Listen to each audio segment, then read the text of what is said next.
Hello, ladies and gentlemen. My name is Terrence Matheny. I want to give you my interpretation, or let me say how I use the Fibonacci retracement. And looking at this Aussie dollar, we have a bullish movement here. Okay, that's going up and it's starting to retrace back down this movement that we had here from July 20th to about August 8th.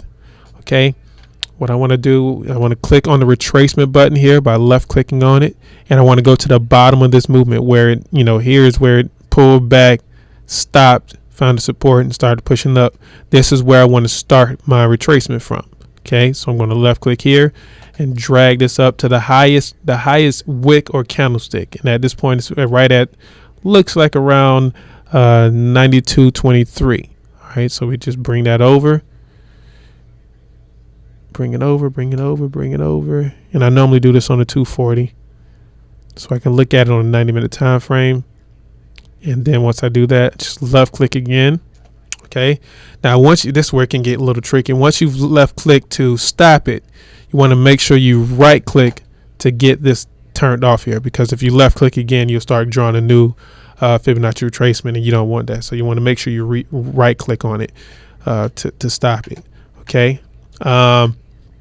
Now what you see here, we got our retracement, we got our levels. Here's our 100% retracement, 86, 79, 62, 50, 38, 25%, and a 0% retracement.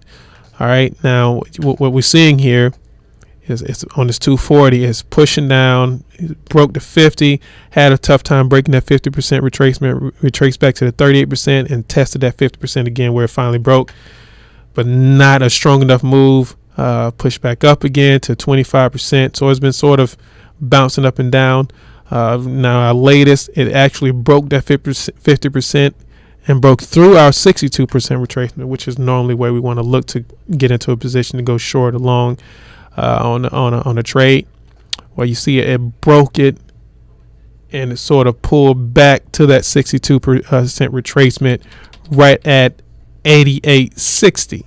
Okay, now once I've drawn my Fibonacci retracement on my 240 time frame, I like to drop it down to a 90-minute time frame so I can see more candlesticks within that movement. So if I drop it here, go to 90-minute, you see on my 90-minute time frame right now it's actually trying to break that 62% retracement to pull back above. Okay, so it gives us a reason, hey, we don't want to go in long just yet.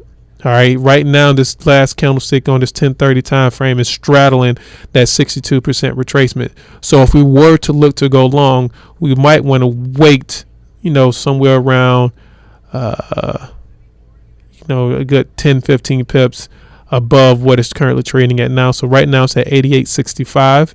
So let's say we waited to about 88.75, 88.80 to look to go long on this, to hopefully catch that run back up to this 50% retracement.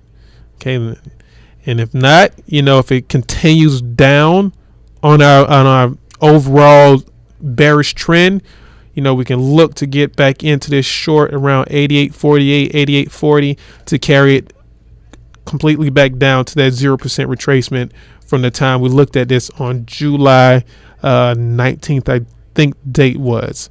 So if we scrunch this up here,